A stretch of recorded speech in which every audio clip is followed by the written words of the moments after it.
Bonjour à tout le monde. Merci. Bienvenue à tous au webinaire Perspectives économiques du Québec. Je m'appelle Spencer Enright et je suis le chef de la direction pour RPS. RPS Solutions est un important fournisseur canadien de services externalisés, de gestion des évaluations, de services liés aux fonds hypothécaires et de services de veille économique dans le domaine de l'immobilier. Nous sommes heureux que vous puissiez joindre à nous pour une nouvelle série de webinaires cette année. Notre sujet d'aujourd'hui est centré sur la santé du marché immobilier résidentiel. C'est certainement difficile de donner un sens à tous les événements des derniers 7 mois, mais pour nous aider à comprendre ces moments uniques auxquels nous sommes confrontés, nous sommes ravis que M. Stéphane Marion se joigne à nous aujourd'hui. M. Marion est économiste et stratège en chef pour la Banque nationale du Canada et aussi vice-président exécutif des marchés financiers pour la financière Banque nationale. Stéphane nous donnera un aperçu de l'impact économique de la pandémie COVID-19 avec des liens directs au prix des logements. En ligne aussi, je vous présente ma collègue Sabrina Smith, qui est directrice principale de compte d'entreprise chez RPS. Encore une fois, merci de votre participation ce matin et je vais maintenant passer la parole à Sabrina qui clarifiera la logistique pour le webinaire. Merci beaucoup, Spencer. Je suis désolée, on m'entend bien? Oui, bien sûr. Bon. Merci. Bonjour à tous. Alors, bienvenue. Je vais passer à travers quelques petits points avant de débuter notre session ce matin. Donc, premièrement, je tiens à vous aviser que nous allons enregistrer la présentation de ce matin afin de la partager avec vous par la suite. Vous allez recevoir un petit courriel dans les heures à suivre. Nous mettrons tout le monde en mode silence durant le webinaire. Cependant, si vous avez des questions tout au long de la présentation, vous aurez la possibilité de nous les poser dans la petite boîte de discussion qui se trouve en bas et à droite de votre écran. Si jamais vous avez des difficultés techniques, par exemple, si le son ne fonctionne pas, faites-le nous savoir dans la boîte de discussion. Nous avons des membres de notre équipe TI présents et disponibles pour vous aider si jamais vous avez des difficultés. Et finalement, la présentation de M. Marion aura une durée d'environ 30 minutes et par la suite, nous passerons à une période de questions. Donc, sans plus tarder, M. Marion, à vous la parole. Merci Sabrina, merci Spencer. Je vais partager mon écran de façon à pouvoir mieux naviguer avec vous l'environnement dans lequel nous opérons. Je n'ai pas la prétention d'être capable de répondre à toutes vos questions, mais je vais faire mon possible. Donc, n'hésitez pas à communiquer vos questions pendant même ma présentation. Ce sera plus facile pour nous de gérer à la fin de mes diapos. Donc, pour débuter, je pense que tout le monde a été surpris dans l'industrie par la vigueur du marché immobilier cet été au niveau canadien, malgré le fait que nous faisons face à la pire récession des temps modernes que je qualifie la période depuis la Deuxième Guerre mondiale. Donc, pour vous donner une idée de la contraction de l'activité économique, je veux faire un lien avec les récessions de type classique qui, en général, se soldent par une contraction de l'activité économique de 3 à 5% sur un horizon de 10 à 18 mois. Cette fois-ci, vous pouvez constater que la contraction de l'économie a été de 18% sur un horizon de 2 mois. Il n'y a pas de précédent pour ce type de récession. Il y a peut-être certaines analogies à faire avec une récession de santé publique qui avait eu lieu il y a à peu près 100 ans, celle de la grippe espagnole, qui s'était soldée par une contraction d'économie de 7%. Donc, la conclusion la plus importante sur ce diapo, c'est qu'une récession de santé publique a un impact beaucoup plus important sur l'activité économique qu'une récession de type classique causée par les banques centrales. Donc, l'activité économique en date du mois d'avril s'était contractée de 18%. La bonne nouvelle, comme vous pouvez le constater, c'est que le Canada a quand même bien rebondi depuis ce temps-là et qu'au moment où on se parle, l'économie est 6% en deçà de son niveau d'avant la récession. Aux États-Unis, ils ont fait un peu mieux à ce niveau-là, avec une économie qui s'était moins contractée, une économie qui est présentement à 4% de son sommet d'avant la récession. Cela étant dit, pour vous donner une perspective historique de là où le Canada se trouve présentement, ben, on se trouve au même niveau qu'au pire de la récession de 1981, qui avait été la pire récession des temps modernes pour l'économie canadienne. Donc oui, nous avons fait un excellent rebond depuis le mois d'avril, mais il n'en demeure pas moins que l'économie, en termes de PIB, demeure relativement déprimée comparée aux récessions passées. Ce qui qualifie aussi cette récession, qui est un peu différent des autres récessions, c'est le fait que dans un contexte de restriction au niveau de la distanciation sociale, les industries qui sont les plus impactées par la distanciation sociale représentent 9% du PIB, mais 22% de l'emploi total. Donc, ce que ça veut dire, c'est que cette récession-ci, par rapport aux autres récessions, peut avoir un impact plus important sur l'emploi que sur le PIB. Et c'est un peu ce qu'on constate présentement. Vous vous rappelez, tout à l'heure, je vous ai montré que les États-Unis étaient 4% en retard sur leur PIB d'avant la récession. Par contre, ils sont 7% en retard sur le niveau d'emploi. Donc, on se comprend, l'impact sur l'emploi beaucoup plus important que l'impact sur le PIB, étant donné la structure économique et la structure des industries qui sont impactées par la distanciation sociale, qui sont beaucoup plus intensives en emploi qu'en PIB. Donc, les rôles, en fait, sont même inversés au niveau de la reprise de l'emploi. Constatez qu'aux États-Unis, ils sont à 7% du sommet d'avant la récession. Le Canada est à 5,8% et le Québec à 4%. Donc, libre à vous d'analyser la situation comme vous le voulez, en termes de PIB ou au niveau de l'emploi. En ce qui me concerne, je pense qu'il est mieux de le regarder en type d'emploi, surtout lorsqu'on est dans votre industrie où c'est la capacité des gens à payer ou à travailler qui vont impacter l'activité, les volumes d'affaires pour votre industrie. Donc, encore une fois, je pense que le regarder en termes d'emploi est plus réaliste pour votre industrie. Donc, pour faire face à cette récession, qui a été la pire des temps modernes, qui a été décrétée par les gouvernements, puis on a encore vu hier avec le gouvernement du Québec qui a décrété le code rouge qui impacte certaines industries. Comme c'est les gouvernements qui dictent l'activité économique en temps de pandémie, ben, ils n'ont pas le choix que de s'immiscer dans l'activité économique en y allant avec des stimuli budgétaires très, très importants. Et ce qu'on constate présentement, c'est qu'au niveau des pays de l'OCDE, la dette des pays a augmenté de 17%, la dette au PIB, avec une dette nette au PIB maintenant qui est à peu près 94% du PIB. Donc, on enregistre les déficits les plus importants de l'histoire moderne. Pour vous donner une perspective de long terme sur le Canada, présentement, on parle d'un déficit budgétaire de 16%, qui est le plus important déficit budgétaire hors d'une période de conflit armé mondial, donc depuis la Deuxième Guerre mondiale. Et cette diapo-ci remonte jusqu'à 1867, donc au début de la Confédération. Et vous remarquez qu'il n'est jamais arrivé de voir un déficit de cette ampleur hors d'un conflit armé mondial. Donc, des déficits de grande envergure qui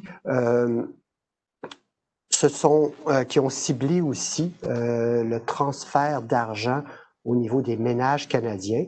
Donc, vous vous rappelez ce que je vous disais tout à l'heure, un choc sans précédent pour le PIB, un impact très important pour les revenus des ménages, et le revenu de travail des ménages s'est contracté très fortement, la pire contraction depuis les années 60, mais les déficits gouvernementaux, les transferts aux ménages ont plus que compensé pour cette perte de revenus des ménages en termes de revenus du travail, de sorte que le revenu disponible des ménages a augmenté à un rythme le plus élevé de l'histoire moderne. Donc, encore une fois, la pire récession pour l'emploi de l'histoire moderne, mais la plus forte augmentation du revenu disponible de l'histoire moderne. Moi, je ne pensais pas voir ça de ma carrière, mais c'est exactement ce qui s'est passé avec la générosité des programmes gouvernementaux et des transferts d'argent au niveau des ménages, de sorte qu'on s'est même retrouvé avec un taux d'épargne à 27% au Canada au deuxième trimestre. Donc, le gouvernement a été très généreux et je peux vous dire qu'on doit se questionner, est-ce que le gouvernement a été trop généreux? Lorsqu'on regarde cette diapo-là, on peut se poser la question, il n'y a pas un pays qui a été aussi généreux que le Canada au niveau de l'augmentation du revenu disponible qui a été constatée au sein de son économie. Cette augmentation, ou en fait très, très importante, en fait la plus forte augmentation du revenu disponible en période de récession, ce que je ne pensais pas voir, c'est aussi soldé par une reprise très importante des ventes au détail, de sorte que les ventes au détail, au moment où on se parle, sont déjà revenus à un niveau qui est plus élevé qu'avant la période de récession. Comment les gouvernements ont-ils réussi à stimuler l'économie avec des déficits budgétaires de grande ampleur sans avoir un impact sur les taux d'intérêt? En général, on aurait pensé que des déficits budgétaires très importants auraient amené à une augmentation des taux d'intérêt, des taux obligataires et aussi peut-être même une augmentation des taux hypothécaires. Ce ne fut pas le cas. Pourquoi? Parce que nous avons assisté et nous continuons à assister au plus gros stimuli monétaire des temps modernes. Donc, je m'explique, les bilans des banques centrales ont augmenté de façon très, très importante. Constater la récession de 2008-2009 par rapport à ce que nous connaissons présentement. Donc, les banques centrales ont financé les gouvernements, financent même les achats de dettes corporatives de façon à garder les taux d'intérêt le plus bas possible. Et tout ça dans un contexte aussi où il y a un changement important au niveau de l'orientation de la politique monétaire de la Réserve fédérale qui a été annoncée il y a à peu près 3 semaines, à savoir que la Réserve fédérale va continuer de financer les gouvernements pour faciliter un désendettement des gouvernements et constater que la dette au niveau des États-Unis est la plus élevée depuis la Deuxième Guerre mondiale. Les banques centrales s'engagent à cibler un environnement où on veut maximiser l'emploi tout en favorisant un désendettement des gouvernements et des ménages en gardant les taux d'intérêt en deçà de l'inflation pour les trimestres et peut-être les années à venir. Il n'y a qu'un précédent dans l'histoire moderne où les banques centrales ont accommodé un désendettement du gouvernement. C'est à la fin de la Deuxième Guerre mondiale où on avait maintenu un environnement de taux d'intérêt réel, négatif, pendant plusieurs années. Et ça, c'est important. Il y a un processus, il y a une volonté d'amener plus d'inflation dans le système de sorte à favoriser ce désendettement des gouvernements et des ménages et des entreprises. Donc, c'est un environnement comme nous n'avons pas connu en 70 ans. Et ce que ça veut dire, c'est que les taux d'intérêt demeureront bas pour un bon moment et des taux d'intérêt qui vont demeurer en deçà de l'inflation pour un bon moment, ce qui en général facilite les actifs tangibles, la demande pour des actifs tangibles comme les actifs immobiliers. Donc, ce que ça veut dire, c'est qu'un environnement aussi de taux d'intérêt hypothécaire qui demeurera très bas pour longtemps. Donc, on regarde le taux hypothécaire au Canada, nous sommes à des bas historiques. Encore une fois, c'est favorisé par les banques centrales. Ce qui amène à une des constatations les plus importantes, c'est que malgré la récession, malgré les pertes d'emplois importantes, nous avons un marché immobilier qui surprend par sa vigueur, avec une activité qui a été beaucoup plus vigoureuse que ce à quoi on était en droit de s'attendre cet été. Donc, les ventes de logements au Canada sont à un niveau record et cela pour l'ensemble des régions canadiennes. Les ventes sont tellement fortes par rapport aux inscriptions que nous nous retrouvons pour la majorité des provinces dans un environnement qui est un marché favorable aux vendeurs plutôt qu'aux acheteurs. En fait, c'est la première récession de l'histoire canadienne où aucune province ne se retrouve dans un marché qui est favorable aux acheteurs. Et ça, c'est inusité, en fait, c'est inédit en période de récession. Avec des ratios de vente aux inscriptions qui est aussi déprimé, les prix se maintiennent de sorte que le niveau des prix des maisons à l'échelle canadienne atteint un record de tous les temps au mois d'août, avec une variation sur 12 mois qui est autour de 5,5 %.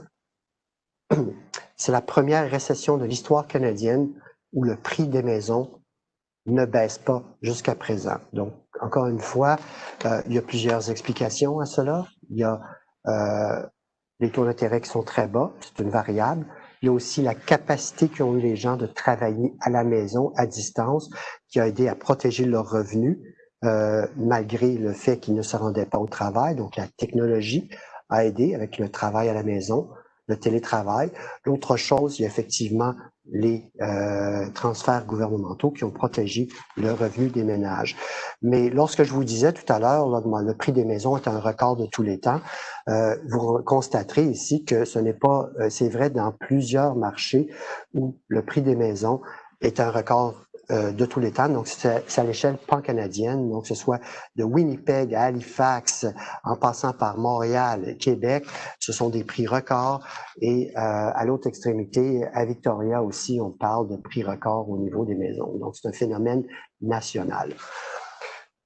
Une des façons d'expliquer la bonne tenue du secteur résidentiel jusqu'à présent, c'est que les industries qui ont été les plus touchées par la distanciation sociale, que ce soit commerce de détail, arts et spectacle ou hébergement, hôtellerie, ce sont des industries où en général le taux de propriété des ménages est beaucoup plus bas que celui à l'échelle nationale. Donc encore une fois, les industries qui ont été plus impactées par les pertes d'emploi sont en général des industries où les gens sont moins propriétaires, ce qui aide à expliquer la vigueur, une partie de la vigueur que l'on observe au niveau de la revente de maisons en ce moment.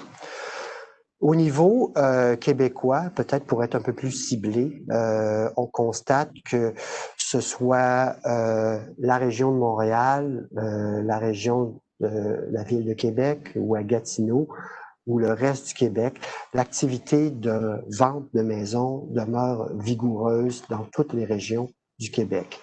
À Montréal, évidemment, avec la pandémie, il y a une augmentation importante au niveau des ventes des maisons unifamiliales. Les gens préconisent ou favorisent ce type de propriété en période de pandémie. Mais nonobstant tout ça, on remarque qu'au niveau des copropriétés, ou des plex, duplex, triplex, quadruplex, c'est une robustesse quand même généralisée au niveau de la grande région métropolitaine de Montréal. De sorte que lorsqu'on regarde le ratio des nouvelles inscriptions aux ventes, que ce soit au niveau des unifamiliales ou au niveau du marché des condominiums, ce sont des marchés qui sont qui demeurent extrêmement serrés au moment où on se parle. Donc, il est faux de dire que l'activité immobilière est forte seulement en dehors de la grande ville de Montréal. C'est faux, c'est aussi très fort à Montréal. Et ça, c'est une distinction à faire avec ce qu'on observe aux États-Unis, où dans les grands centres urbains, la demande a fortement baissé, alors que ce n'est pas le cas au Canada. Même chose pour la grande région de Toronto. Au niveau des condominiums, le marché demeure un marché qui est équilibré et le marché des unifamiliales ou autres types de logements demeure des marchés favorables aux vendeurs. Donc, encore une fois, ce qui se passe à Montréal est aussi observé à Toronto. J'ai une bonne demande dans les grands centres urbains canadiens, contrairement aux grands centres urbains américains. Et les gens me posent souvent la question, pourquoi? Ben pourquoi? Peut-être que si on regarde la dynamique de long terme, la population active, le niveau de population active dans les 3 plus grandes agglomérations urbaines au Canada et aux États-Unis, ben vous constatez que dans le Grand Toronto et dans le Grand Montréal, le niveau de la population active est à un record de tous les temps. Et vous constatez que Vancouver aussi augmente beaucoup. Et ça, c'est totalement différent de ce qu'on constate dans les 3 plus grands centres urbains aux États-Unis, à savoir que le niveau de la population active est demeuré relativement inchangé depuis une dizaine d'années. Donc, la croissance ou les ventes de maisons dans les grands centres urbains canadiens est appuyée par une augmentation importante de la population active qui est tributaire de notre politique d'immigration. Bon, ça, c'est la population active. Par contre, le niveau de l'emploi, que ce soit à Toronto, Montréal, Vancouver, n'est pas revenu à son niveau d'avant la récession. Donc, les gens sont dans la population active augmente, mais le niveau d'emploi est encore en deçà de son sommet. Donc, ce que je veux dire, c'est qu'au cours des prochains mois, il va falloir trouver un emploi pour ces gens qui sont dans la population active de façon à continuer de stimuler la demande de logement au Canada. Au niveau de l'activité de construction immobilière, les mises en chantier résidentielles sont extrêmement vigoureuses au Canada. On parle de 260 000 mises en chantier. C'est les plus fortes depuis une dizaine d'années. Ces mises en chantier-là, selon moi, ne sont pas soutenables à moyen terme sans un retour à des niveaux de pré-récession au niveau de l'ensemble de l'activité économique. Donc, des mises en chantier qui sont très vigoureuses au moment où on se parle, et dans un contexte aussi où même pour l'ensemble du territoire de la province de Québec, on observe aussi des mises en chantier qui, en fait, qui sont un record depuis 1990, donc la plus forte augmentation des mises en chantier au Québec depuis 30 ans, qui continue d'être axé vers les logements multiples, donc encore une construction très axée vers les grands centres urbains. Donc ça sera à surveiller au cours des prochains trimestres, et parce que la construction, la demande de logement pour les grands centres urbains est tributaire de la croissance de la population.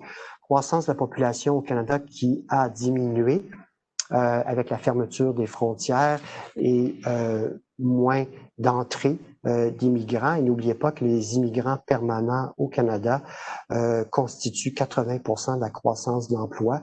Donc, la croissance de la population diminue. Présentement, on est à 1,2%, ce qui est un fort ralentissement.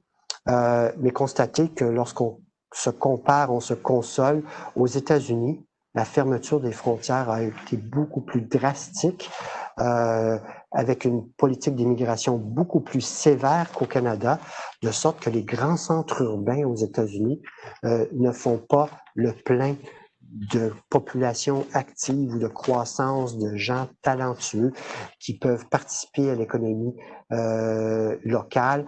Donc ça, une grande différence. Donc oui, ça ralentit au Canada. Par contre, ça a beaucoup plus ralenti aux États-Unis. Donc les marchés des grands centres urbains aux États-Unis semblent être plus vulnérables qu'aux États-Unis, qu'au Canada. Par contre, il ne faut pas être complaisant. Il va falloir que la politique d'immigration revienne sur une lancée plus intéressante au cours des prochains trimestres pour soutenir l'activité immobilière dans les grands centres urbains. L'autre chose, je vous mentionnais tout à l'heure que les ratios vente-inscription sont très déprimés, mais dans un contexte aussi où l'activité économique, l'activité de voyage en pandémie est très, très déprimée, il se pourrait que nous fassions face à une augmentation des nouvelles inscriptions au cours des prochains mois via des propriétaires de logements qui sont listés sur Airbnb, qui pourraient se retrouver sur le marché. Si 25% des propriétés Airbnb se retrouvaient sur les marchés, les inscriptions sur les marchés de la revente pourraient augmenter de 25% à Toronto et à Montréal, et à peu près de 7% sur la ville de Vancouver. Donc, encore une fois, il y a une capacité d'augmenter les inscriptions via le marché Airbnb si l'activité économique demeure déprimée au niveau du tourisme dans les grands centres urbains au cours des prochains trimestres. Donc, il ne faut pas être complaisant par rapport à cette construction très, très vigoureuse qu'on en observe au niveau des mises en chantier, qui ne semble pas tenir compte nécessairement d'une augmentation des inscriptions qui pourrait venir d'un marché Airbnb, surtout pour les grands centres urbains. Donc, si j'avais à faire une prévision, le secteur des condominiums est un peu plus vulnérable en contexte de pandémie que le secteur des unifamiliales à cause de la présence d'une offre plus importante sur le marché qui pourrait venir du marché Airbnb.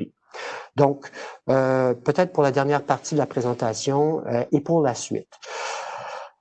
Pour la suite, ça va dépendre de la capacité qu'ont les gouvernements de naviguer l'évolution de la pandémie, ce que l'on constate, c'est qu'il y a une augmentation importante des nouveaux cas de COVID. La deuxième vague s'est déjà amorcée aux États-Unis et peut-être qu'on va tester une troisième vague aux États-Unis. Au Canada, on constate une recrudescence, de même que dans la zone euro. Donc, il faudra gérer cette pandémie. On verra les programmes qui sont mis en place pour les gouvernements pour aider à naviguer cette pandémie.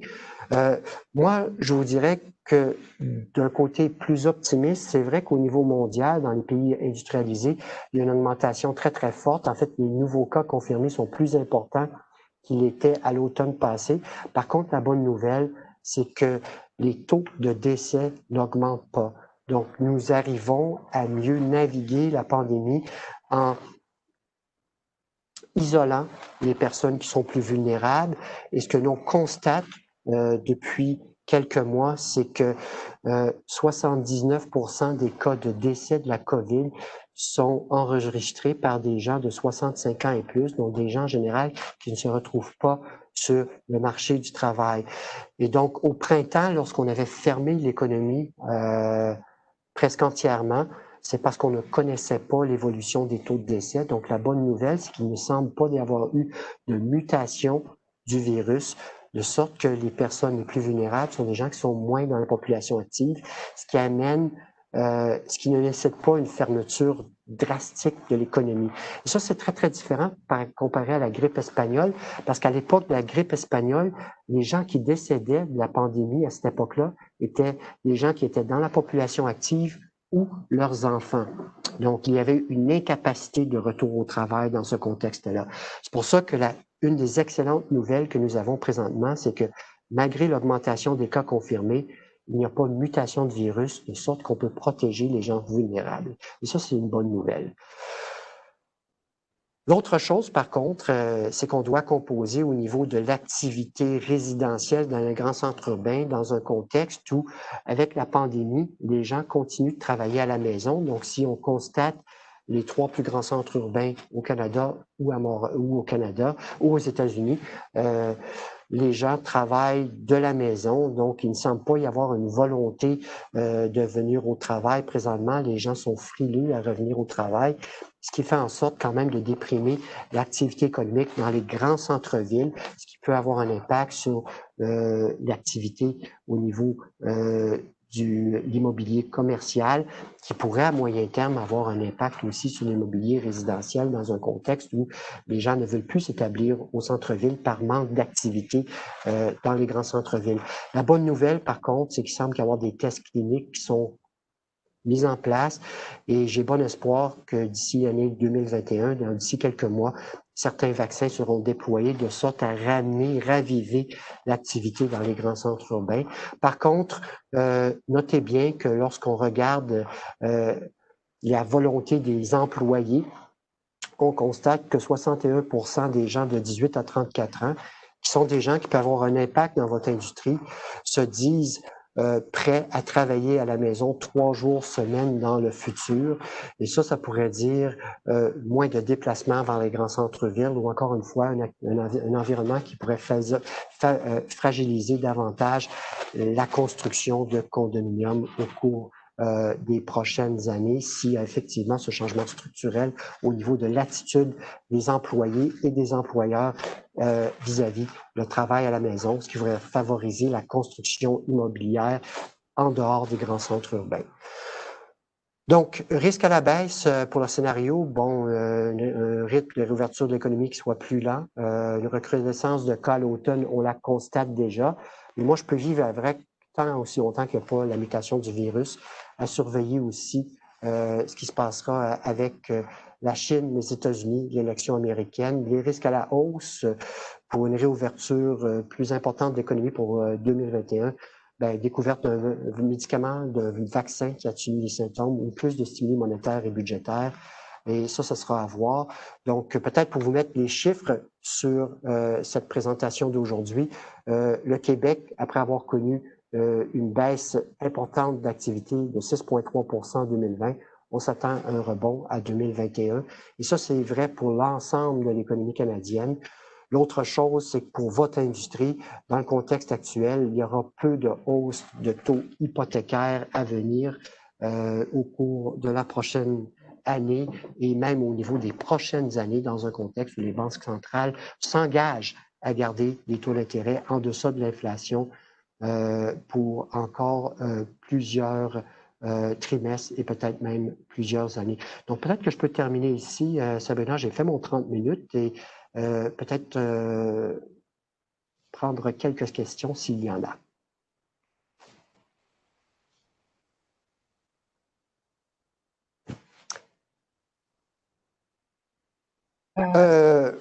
Oui, OK. Donc, peut-être les questions que je peux voir. Peut-être la raison pour laquelle la récupération au niveau des emplois a été plus importante au Québec que peut-être dans l'ensemble de l'économie canadienne. C'est une excellente question. Puis, je vais vous répondre à ça. C'est à cause du filet de sécurité sociale au Québec, de sorte que les femmes ont réintégré de façon beaucoup plus importante le marché du travail que dans le reste du Canada. Je m'explique. La propension des femmes de travailler à temps partiel est de 23%. 23% des femmes travaillent à temps partiel versus 13% chez les hommes. Donc, dans un contexte de pandémie où les heures travaillées étaient réduites, si déjà il y a une propension à travailler à temps partiel plus importante, ben, dans un contexte où les écoles étaient fermées et que les frais de garderie sont très importants dans les autres provinces, ce qui est arrivé dans les autres provinces, c'est que les femmes se sont tout simplement retirées de la population active. Alors qu'au Québec, à cause de l'abordabilité des garderies, même à heures de travail réduites, les femmes peuvent justifier revenir sur le marché du travail ou garder leur présence au marché du travail parce que les frais de garderie sont beaucoup plus abordables. Donc, encore une fois, ça, c'est un des programmes que je préconiserais à M. Trudeau et Mme Freeland, s'ils veulent mettre un programme à grande échelle, à l'échelle canadienne, ça serait de favoriser des garderies abordables de façon à maximiser la présence des femmes sur le marché du travail. Donc, le rebond du Québec s'explique principalement par un retour beaucoup plus agressif des femmes sur le marché du travail depuis le printemps passé.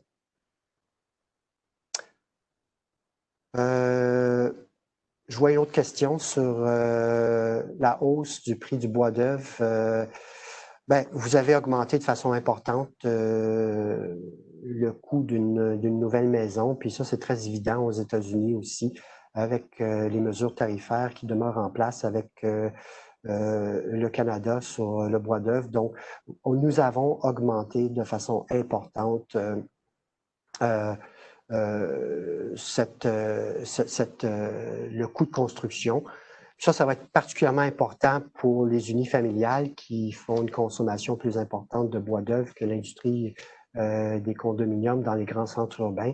Puis moi, je pense que dans un contexte avec tous les feux de forêt que nous avons constatés aux États-Unis cet été, des besoins de reconstruction, il y a fort à parier que nous continuerons d'être frustrés par un prix du bois d'œuvre qui demeurera élevé au cours des prochains trimestres. Je pense que cette demande-là va demeurer forte et le prix va demeurer élevé pour les prochains trimestres.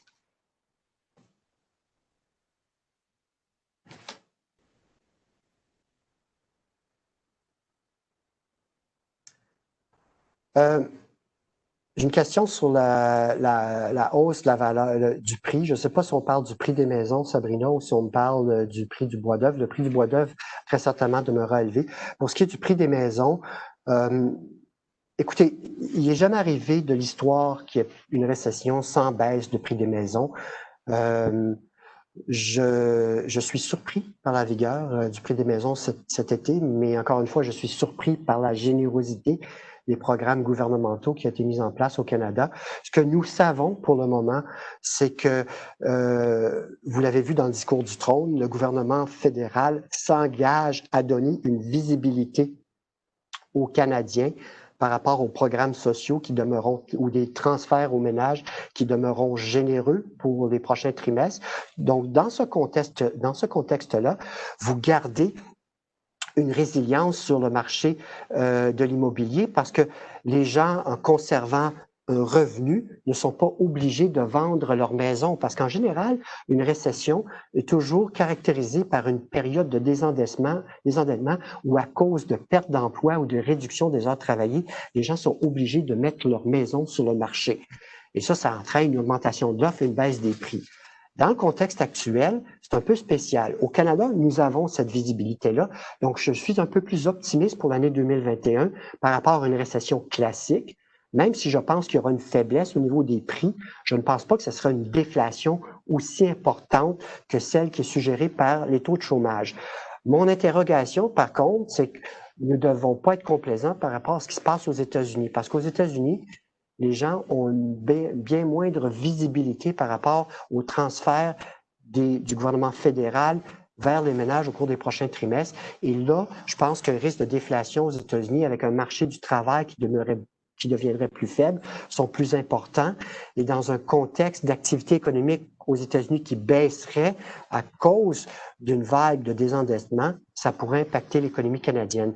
Donc, je pense que le gouvernement fait un bon job au Canada pour donner une certaine visibilité. Par contre, je n'ai pas cette visibilité-là pour les États-Unis, de sorte que pour l'année 2021, nous avons dans notre prévision de légères baisses de prix des maisons pour le Canada. Bon, il y a des gens qui veulent m'amener sur le côté politique. La réélection du président Trump, les politiques protectionnistes, oui, ce sont des facteurs de risque pour la relance économique.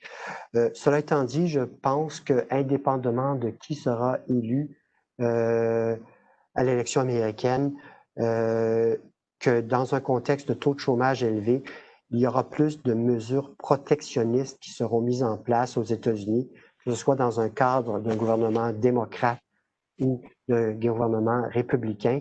La bonne nouvelle, par contre, pour le Canada, c'est que nous avons récemment renégocié un accord de libre-échange avec les États-Unis, ce qui fait en sorte que nous avons peut-être moins de vulnérabilité par rapport à une guerre économique, une guerre froide économique entre la Chine et les États-Unis qui devrait perdurer, que ce soit l'élection de M. Trump ou celle de M. Biden. Donc, je pense que pour l'économie mondiale en général, il y aura plus de protectionnistes pour les années à venir.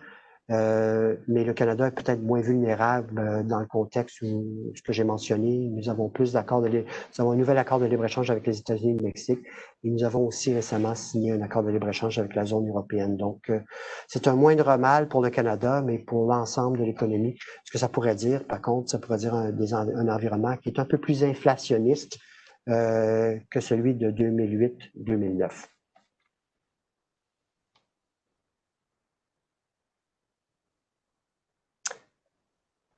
Question sur le pétrole qui amène aussi à parler du dollar canadien. Dans le contexte d'une économie mondiale qui reprend en 2021, mais encore beaucoup de surcapacité et avec des gens qui voyagent moins vers les grands centres urbains, la demande de pétrole sera moins vigoureuse qu'avant la pandémie pour encore un bon moment. Donc, ce que ça voudra dire, c'est qu'un prix du pétrole qui pourrait se maintenir dans la fourchette que nous estimons de 40 à 50 $ pour l'année 2021. Parce qu'il ne faut pas oublier que même si la demande a baissé, l'offre est en train de baisser aux États-Unis, donc tout le pétrole de schiste, Shell Oil aux États-Unis, la production est en train de baisser, ce qui pourrait favoriser l'industrie canadienne, ce qui veut dire que je suis peut-être un peu moins négatif pour l'année 2021 pour ce qui est du secteur résidentiel dans l'Ouest canadien, dans un contexte où, oui, peut-être moins de demandes qu'auparavant, mais moins d'offres américaines pourraient soutenir le prix du pétrole canadien. Dans ce contexte-là, le dollar canadien demeurera quand même relativement stable par rapport au dollar américain. Mais oui, le télétravail va changer, amener son lot de changements structurels pour l'activité économique mondiale. Sabrina, si je ne vois plus de questions, je peux te repasser la parole. Parfait, merci beaucoup. Donc, merci pour la belle présentation d'aujourd'hui. Cela conclut notre webinaire de ce matin. Je tiens également à remercier nos invités de votre participation. Tel que mentionné, nous partagerons avec vous l'enregistrement de notre session dans les heures à suivre. Nous espérons que vous, vos familles et vos collègues restent en toute sécurité et en bonne santé pendant la pandémie. Donc, merci beaucoup. Je vous souhaite une belle journée. Merci. Merci.